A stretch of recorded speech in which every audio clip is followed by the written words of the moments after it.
As leaders, let's learn to help people not just with their jobs, but with their lives.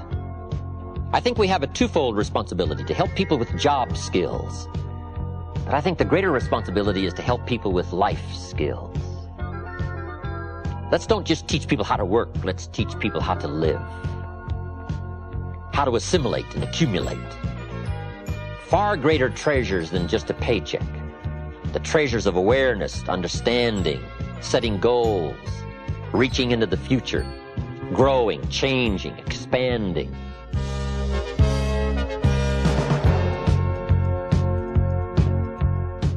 Let's talk about team building. Understanding now in some of this background, the law of averages, let me give you, I think, what are some good scenarios to understand about putting a good team together, looking for good people. If you want to build a championship team, that's quite a challenge. How to build a successful team of people to accomplish some purpose. If you've got something in mind, whether it's enterprise or organization or whether it's church or whether it's sports, doesn't matter what it is. If you want to find good people, here's part of the challenge in finding a successful team of people. Jesus had the same purpose, right? And you can't hit them all. Jesus says, I'll take you. And that was Judas. I mean, you can't hit them all. Anyway, to put together a good team, I've got a checklist for you. It's got 4 parts to it. Here's number 1, history. It's not a bad idea to check history. Somebody's qualifications to do the job. Just take a look. Now, we can't go into too much detail on any one of these, but let me just give you the list. Number 2, check interest. If somebody's interested, they're probably a good prospect. Now, sometimes people can fake their interest. But if you've been a leader for a while, you can be a pretty good judge of whether or not somebody is faking you out on what we call true interest. And you just have to have some face-to-face conversation just to check out to the best of your ability. You won't hit it every time, but you can get pretty good at checking what we call true interest. A group came to Jesus one day and said, we wish to be disciples. He said, gentlemen, you've put your story on the wrong man. They said, wow. He said, unfortunately, I can read your heart. They said, oh. They didn't want to be disciples. They had all kinds of trickery in mind. But he picked up on it right away. And he wasn't faked out by the we wish to be.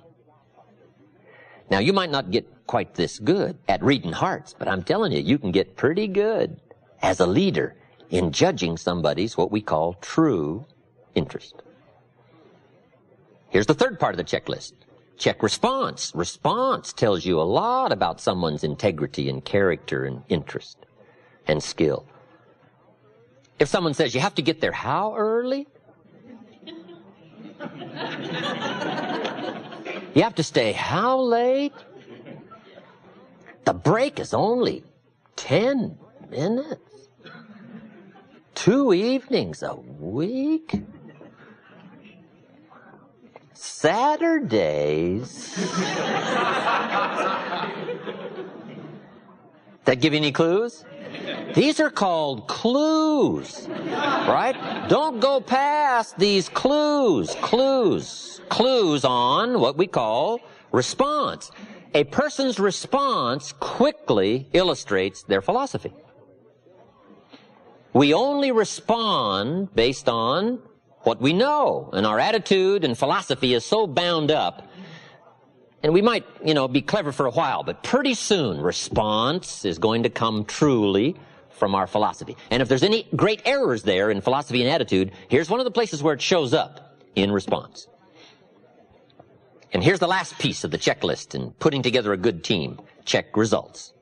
Finally, the name of the game is results. How else are we going to judge? That's the final judge. Results. It is the name of the game. Results must soon match quality. You might have a nice guy, but finally you got to have results. Nice don't get it. Now there's 2 parts to results. Here it is. Number 1, activity results. Sometimes we don't ask for productivity right away. All we ask for first is activity. Now it's pretty easy to check activity. If you joined a sales organization and you're supposed to make 10 calls first week, it's pretty simple on Friday, right? Pretty simple on Friday. Say, John, how many calls did you make? John says, well, you say, John, well won't fit in my little box here.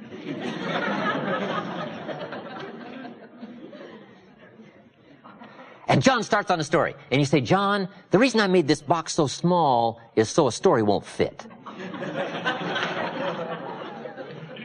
I just need an activity number from 1 to 10. Now, if the results on activity first week are not good, those have got to be signals, clues. Now, you might try another week, but you got to be the judge, right? How far you go in putting a team together with somebody's lack of precise activity. Now, finally, here's the last part, productivity. Finally, the tree must have figs. Finally. The ultimate test of a quality team is productivity. Fruit, evidence, measurable progress in reasonable time. Now, as a leader, you've got to learn to measure results and productivity and activity. And here's part of the skill of leadership. Be upfront in team building with what you expect. Don't let the surprises come later. Put it up front. God was very upfront. Old Testament. God says, if you move toward me, I move towards you. See, that's very upfront. That's called making it fairly clear. You take a step, I step. Now, I only ask you to take human steps. I take God steps, you take human steps. But you got to take a step. Because here's how else it reads. You don't move, I don't move. You say, well, that's arbitrary. Well, when you're God, you can set it up that way. When you get your planet, you can set it up however you want to. This one is set up. I got a good philosophical statement for you. Life was designed to respond, to deserve, not to need. On this planet, it doesn't read, if you need, you will reap. No, it reads, if you plant, you will reap. You say, well, I really need to reap. Then you really need to plant. Life wasn't designed for the needers. Life was designed for the planters. Life doesn't respond to what we need. Life responds to what we deserve by activity, belief, faith, action, movement. You gotta take a step. So one of the things to make clear when you're bringing somebody on board is say, Mary, if you step, we do these things. If you take 3 steps, we go this, this, and this, and this. And if you do this, we do all of this. But if you don't move, we don't move. It's very important to make it clear. Why? Because everybody needs to pay. Everybody needs to pay. Even if the payment is only token, it has to be paid. Because life responds to deserve, not need. Fascinating study. Here's one of the clues to leadership. Learn to work with the people who deserve it, not the people who need it. Now, we're talking team building now. We're talking winning a championship. We're talking putting together an enterprise. And the key to leadership is teach people how to deserve it. Teach them how to take the steps. Teach them how to make the moves. And we only ask for token moves. We only ask for limited activity. We only ask for steps in the right direction. But without the steps, we have no promise. So this is one of the most important things you can do for children, is to teach them how to deserve good things, how to deserve the favors, right? You got to pay the price. Price is how you deserve it. Here's the next key. In building a successful team, you must learn when you've got too many. It's a simple story. It comes from the Bible. Now, being an amateur, you sort of have to take my way of putting it, but good Lord said, just take my word for it. You got too many. And Gideon said, well, what should I do? And the good Lord said, try this. Get the 32,000 troops together and give them your last final ringing speech. We're off to fight the Midianite. Something like that. And he said, when you finish the speech, finish it like this. Now then, that we're off to fight, if there's anybody here that's afraid and you think we're about to lose this battle upcoming with the Midianites, you can be excused this time, go home, can't use you this time. Gideon said, clever, should have thought of that myself. Gets the 32,000 troops together, gets up, gives his last ringing speech and says, we're off to fight, but if there's anybody here who thinks we're going to lose, you can be excused this time. You can just go home. We're just going to take what's left. And Gideon waits. And sure enough, some went home. And the number was 22,000. Gideon says, wow. Hey, if you've got 32,000 and 22,000 think you're going to lose, guess what? You're going to lose. You got too many. Here's the key to leadership. In haste, it's possible to recruit losers. It doesn't mean it's wrong. It just means it's possible. You say, well, why is that? This is called one of those things. When you're moving, no telling who you collect, right? So here's part of the test, you know. Who thinks we're going to lose? You can be excused this time. So Gideon's got 10,000 left. He says, no problem, we'll do it with 10,000. Good Lord says, well, you still got too many. Gideon says, well, what now? And the good Lord says, try this. March the 10,000 till they're hot and thirsty down by the river. And those that are careless, just drop their shield and spear and dive in the water and start drinking. You can't use them. They're too careless. But the ones that keep the spear and the shield and lap the water like a dog, keep looking and alert, those are the ones because they're trained and ready to go. Gideon said clever. And he marches the 10,000 till they're hot and thirsty down by the river. Sure enough, when he gets to the river, some are hot and careless, and they just throw down their spear and shield and jump in the water.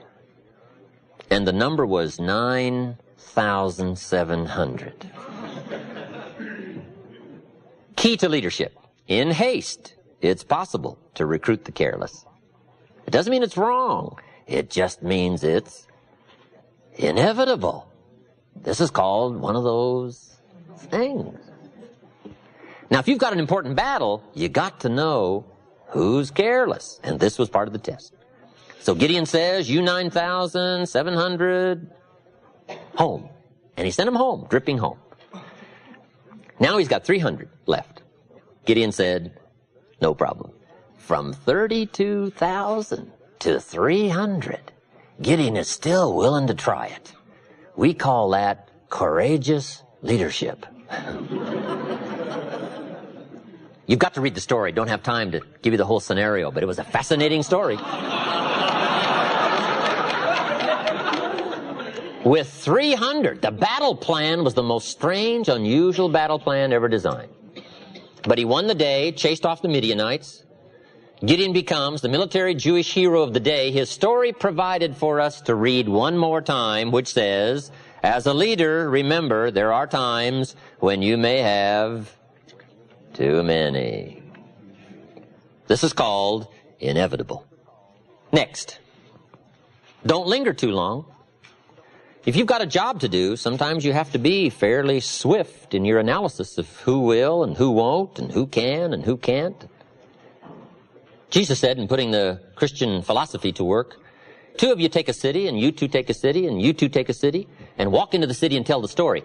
And if they respond fairly soon, stay, and if they don't respond fairly soon, don't stay. He advised them to leave the city that didn't respond fairly soon.